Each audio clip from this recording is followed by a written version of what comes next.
Guys welcome to the new video. और आज की इस वीडियो में हम जानेंगे कि अपने यूपीएससी ऑप्शनल सब्जेक्ट को आप किस तरीके से चूज़ कर सकते हैं। देखिए, आप यूपीएससी ऑप्शनल सब्जेक्ट के बिना क्रैक कर पाए ये लगभग नामुमकिन है। इसलिए कह रहा हूँ क्योंकि जीएस वाला पार्ट वो हर बच्चा पढ़ रहा है जो भी यूपीएससी की तैयारी कर रहा है। प्रीलिम्स वो हर बच्चा देगा जो भी तैयारी कर रहा है। इंटरव्यू सभी के होंगे। सो कुछ फेनोमिनल आप वहाँ पे नहीं कर जाएंगे and it's the game is all about being phenomenal. क्योंकि जो चीज़ें सारे लोग कर रहे हैं अगर वो भी आप ही करोगे तो आप कुछ नया नहीं कर रहे हो, कुछ अलग नहीं कर रहे हो, आप रैंक अचीव नहीं कर रहे हो, या फिर आप जस्ट क्वालिफाई हो रहे हो। मैं ऐसा कह सकता हूँ, मे बी वो भी शायद ही चांस है। असली गेम बदलता है आपका ऑप्शनल सब्जेक्ट। और ये बच्चों को हमेशा ही दुविधा होती है कि आखिर कौन सा मैं ऑप्शनल चूज़ करूँ। देखो, आप यूट्यूब पे घूम जाओ, किसी टीचर से मिल लो, किसी एक्सपर्ट की सलाह ले लो, हज़ार तरीके की बात होगी, बट आफ्टर ऑल चूज़ आप ही को करना है।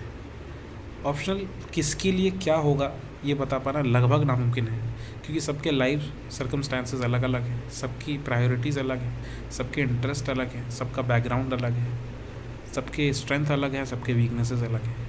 पर इस वीडियो में मोटा मोटा समझने की कोशिश करेंगे और लगभग आपको आइडिया लग जाएगा कि आपके लिए क्या सूटेबल है। किसी और का नहीं पता, लेकिन आपके लिए क्या सूटेबल है, क्योंकि इसमें कुछ क्वेश्चंस पूछे जाएंगे जिसका आंसर खुद आप ही दोगे और जिससे आपको आइडिया लगेगा कि आपको वो सब्जेक्ट लेना चाहिए जो मार्केट में ट्रेंड करते हैं, या वो सब्जेक्ट लेना चाहिए जिस पे आपकी एक्सपर्टीज़ है, या वो सब्जेक्ट लेना चाहिए जो स्कोरिंग है। कमिंग टू द नेक्स्ट, सबसे पहली बात है कि ऑप्शनल मैटर क्यों करता है। मैटर करने का सबसे जो मेन रीज़न है वो है कि रैंक बूस्टर है। ये रैंक इसी से बनती है, किसी और से नहीं। जीएस जैसा कि मैंने कहा सभी देंगे, प्रीलिम सभी देंगे, लेकिन सबके ऑप्शनल अलग अलग होंगे। तो आप अपने ऑप्शनल में कितना एक्सेल करते हो ये इस बात पर डिपेंड करेगा। साथ ही साथ ईजियर टू स्कोर है अगर सही चॉइस हो तो। और ये 500 नंबर का पूछा जाता है, 250 के 2 पेपर्स होते हैं, 250 मार्क्स के 2 पेपर होते हैं, पेपर 1 पेपर 2। सो इस तरीके से आपके 500 नंबर के पेपर यहाँ पे बनते हैं। तो आप यहाँ से इंटेंसिटी समझ सकते हैं कि कितना इंपॉर्टेंट होगा ये, क्योंकि जब अगर 500 नंबर का पेपर आपका बन रहा है तो ठीक है। नेक्स्ट पे चलते हैं। नेक्स्ट चीज़ है कि फैक्टर्स टू कंसिडर। क्या क्या फैक्टर्स हैं जिसको कंसिडर करना चाहिए। सबसे पहली बात है इंटरेस्ट एंड अंडरस्टैंडिंग। देखियो, इसका कोई तोड़ नहीं है, इसका कोई आपके पास ऑल्टरनेटिव नहीं है। अगर आपका इंटरेस्ट नहीं है तो चाहे आपकी स्टडी मटेरियल्स कितने अच्छे मिल जाए, टीचर आपको कितना अच्छा मिल जाए, आपका इंटरेस्ट ही नहीं है तो एट लास्ट आप बोर हो जाओगे उस सब्जेक्ट से, और सब्जेक्ट में आपकी एक्सपर्टीज़ नहीं बन पाएगी। तो उस सब्जेक्ट में एक्सपर्टीज़ बनाने के लिए आपके लिए बहुत ज़रूरी है कि आप एक इंटरेस्ट वाइज जाके पढ़ाई करो। बिना इंटरेस्ट के मुश्किल है। नेक्स्ट है availability of study material coaching. अच्छा, अब क्या हो जाए कि क्लैश कर जाए, अंडरस्टैंडिंग और इंटरेस्ट वाइज चीज़ें क्लैश कर जाए। लाइकवाइज मान लो कि मुझे मैथमेटिक्स पसंद है, मेरी अच्छी अंडरस्टैंडिंग भी है, और मुझे पीएसआईआर से भी कोई प्रॉब्लम नहीं है, पॉलिटिकल साइंस से भी कोई प्रॉब्लम है नहीं, दोनों इंटरेस्ट के रेंज में ही आते हैं।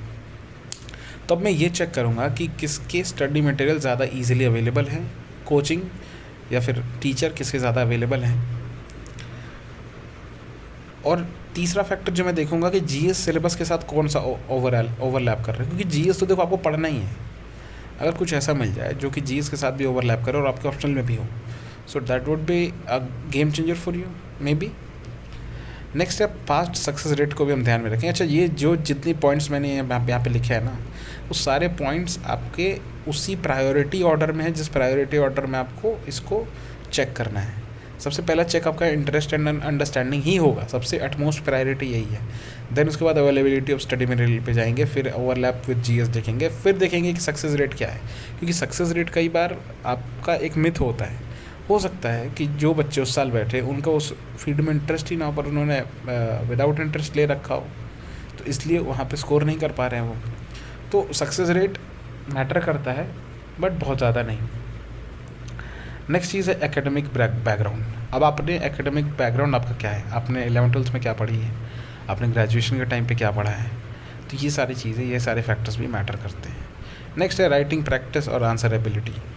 जैसे कि मैंने मैथ्स का एग्जांपल दिया, जैसे मैंने पीएसआईआर का एग्जांपल दिया। पीएसआईआर एक ऐसा विषय है जहाँ पे कि दो थॉट्स हो सकते हैं, लाइक वही इंटरनेशनल रिलेशन। जैसे मैं आपको एग्जांपल देता हूँ, लेट्स से कि इंडिया को F-35 अमेरिका से लेना चाहिए या सुखोई लेना चाहिए रशिया से। अब ये बहुत ही ना सब्जेक्टिव सा आंसर होगा इसका, क्योंकि रशिया हमें सस्ते रेट पे भी दे देगा, साथ ही हमें पूरी टेक्नोलॉजी भी ट्रांसफ़र करेगा और उसका मेंटेनेंस भी कम है। साथ ही साथ F-35 का मेंटेनेंस भी हाई है और हमें महंगे में मिलेगा भी, हमें टेक्नोलॉजी भी नहीं मिलेगी। पर क्या है कि अमेरिका का दबाव है कि भाई लेना पड़ेगा, क्योंकि अमेरिका को बायर चाहिए। तो इसमें दोनों एंगल्स हैं, इंडिया को लेना भी चाहिए, इंडिया को नहीं भी लेना चाहिए। क्योंकि इंडिया को नहीं लेना चाहिए क्योंकि अपना इंटरेस्ट देखना चाहिए, सेल्फ इंटरेस्ट देखना चाहिए, और इंडिया लेगा भी क्योंकि इंडिया अपना सेल्फ इंटरेस्ट देख रहा है, क्योंकि वो अमेरिका के साथ ख़राब नहीं कर सकता अपने रिलेशन को। तो ये सब्जेक्टिव आंसर होता है जिसमें दो आंसर हैं, आप जिसको जस्टिफाई कर पाओ। पर मैथ्स जब आप लेते हो, लाइक सब्जेक्टिविटी वहाँ पे थोड़ी कम हो जाती है, वहाँ पे ऑब्जेक्टिविटी ज़्यादा है। लाइक वहाँ पे आपके आंसर्स सेट पैटर्न में हैं, आपका आंसर एक ही आएगा चाहे क्वेश्चन कुछ भी पूछे। मतलब क्वेश्चन अगर पूछ रहा है तो 10 तरीके से भी जाओगे तो आंसर तो एक ही होगा आफ्टर ऑल। तो उस तरीके की भी आंसरेबिलिटी एक फैक्टर वहाँ पे बन जाता है। ये भी आप एक चीज़ ध्यान से देखेंगे। नेक्स्ट चीज़ है कि पॉपुलर कौन कौन से सब्जेक्ट है हमारे पास।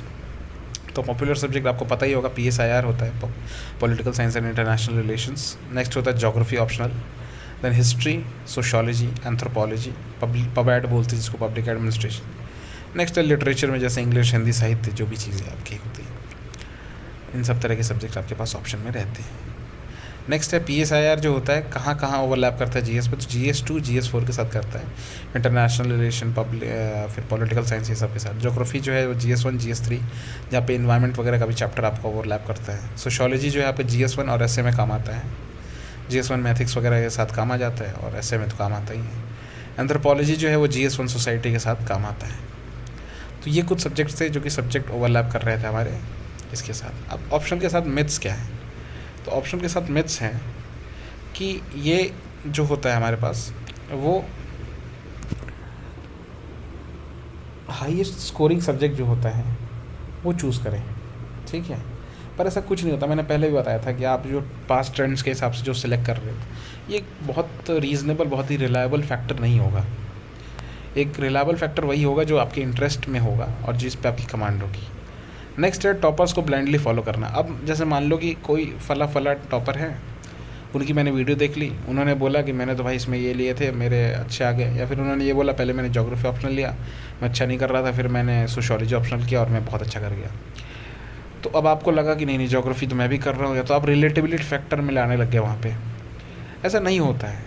अगर हो सकता है कि उनके लिए ज्योग्राफी वर्क नहीं किया, पर आपके लिए ज्योग्राफी ही वर्क करे। आई एम नॉट सेइंग कि ज्योग्राफी वर्क करेगा, मैं फिर से मैं बोल रहा हूँ, ये मैं एनालॉजी दे रहा हूँ, कोई भी सब्जेक्ट हो सकता है। सो किसी भी टॉपर को ब्लाइंडली मत फॉलो करो, रीज़न के साथ फॉलो करो, माइंडसेट मिलाओ। अगर माइंडसेट मैच कर रही है तो मे भी आपका सब्जेक्ट मैच कर सकता है, पर ये ऐसा नहीं कह सकते, सबके लिए अलग अलग है। नेक्स्ट चीज़ है कि कोचिंग ज़रूरी है। ऐसा बिल्कुल नहीं है कि कोचिंग ज़रूरी है। आज के टाइम पे ख़ास तौर पे जब इंटरनेट की दुनिया है, आपको सारे कोचिंग तो पहले आपके फ़ोन में आ गए हैं, तो वो चीज़ आप डायरेक्टली यहाँ से कर सकते हो। दूसरी बात है कि कोचिंग ज़रूरी नहीं है, आप अच्छे स्टडी मटेरियल भी देखोगे, रेफ़र करोगे तो हो जाएगा। जैसे कि मैं आपको एग्जांपल दूँ, MA BA के जो भी आपके सब्जेक्ट्स के नोट्स होंगे वो आपके काम आ जाएंगे, जो कि आपको मिल जाएंगे इजीली इंटरनेट पे। नहीं मिले तो आप इग्नू की साइट पे जाना, इग्नू की साइट पे आपको मिल ही जाएंगे। नेक्स्ट चीज़ है सेल्फ असेसमेंट कैसे कर सकते हैं। मैंने बोला था ना कि कुछ क्वेश्चन पूछेंगे हम खुद से और हमें जवाब मिल जाएगा कि हमारा ऑप्शन हमारे लिए बेस्ट कौन सा है। तो सबसे पहला सवाल हम अपने आप से पूछेंगे कि do I enjoy reading subject. क्या ये सब्जेक्ट, आप क्या करो, आपको देखो अब तक आपने 5-7 तो कम से कम शॉर्ट कर ही लिए होंगे कि देखो सबसे पहला तो ये कि जितने भी ऑप्शनल है आपके पास, आप वेबसाइट से निकालो और लिखो कि कौन कौन सा ऑप्शनल है। जैसे आपने लिख लिया कि ये सारे हैं, तो अब आप उन पे क्रॉस करते चले जाओ जिनके लेने की संभावना आपकी ज़ीरो है। लाइक जैसे मैकेनिकल इंजीनियरिंग, ये सब तो आप ले ही नहीं सकते ना, कैसे कर लोगे आप, कोप अप ही नहीं कर पाओगे। तो उन सबको तो पहले क्रॉस कर दो। जब आप ऐसा करोगे तो आप पाओगे कि गिन के 5-7 बचे हैं आपके पास, जिसमें कि जो सब्जेक्ट में आपको कन्फ्यूजन या डिलेमा होगा कि मैं इसमें से कौन सा लूँ।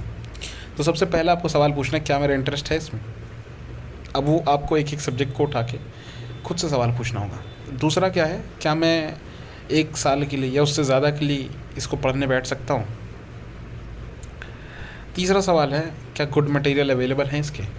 और चौथा और आखिरी सवाल है, क्या मैं आंसर लिख सकता हूँ इसके बहुत कॉन्फिडेंटली। अगर ये सारे सवालों के जवाब सब में जिसमें यस यस यस टिक हो जाएं तो समझ लीजिए कि वही है आपका ऑप्शन। नेक्स्ट जो फाइनल टिप होगी वो किसी भी आप जो भी शॉर्ट लिस्ट आपने किया 5-6 सब्जेक्ट जो मैं बता रहा हूँ उसके 2-3 लेक्चर यूट्यूब पे आप देख लेना।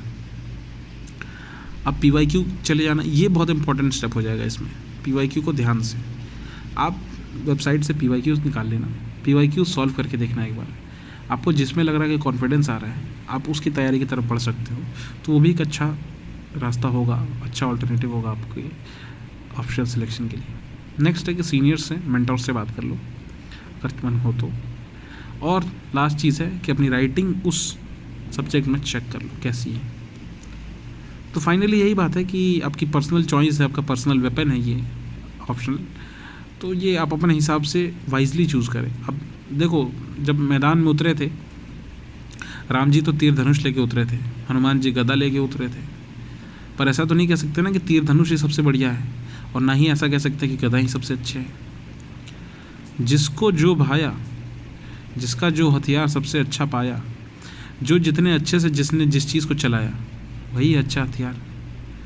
ठीक उसी प्रकार से आपका भी अच्छा हथियार, अच्छा ऑप्शनल वही होगा जो आप अच्छे से कंट्रोल कर पाएँ। It's all about your control, not the subject. And the last video कि मैं यही बोलूँगा लास्ट में वीडियो के कि all the best for your UPSC journey. और अब समय है एक्शन का। एक्शन किस तरीके का, तो एक्शन, ये सारी बातें वेस्टेड है अगर 11-12 मिनट जो मैंने अभी आपको बात बताई है ये पूरी बात वेस्ट हो जाएगी अगर आप एक्शन नहीं लेते हो तो। धन्यवाद, मिलते हैं अगली वीडियो में। जय हिंद।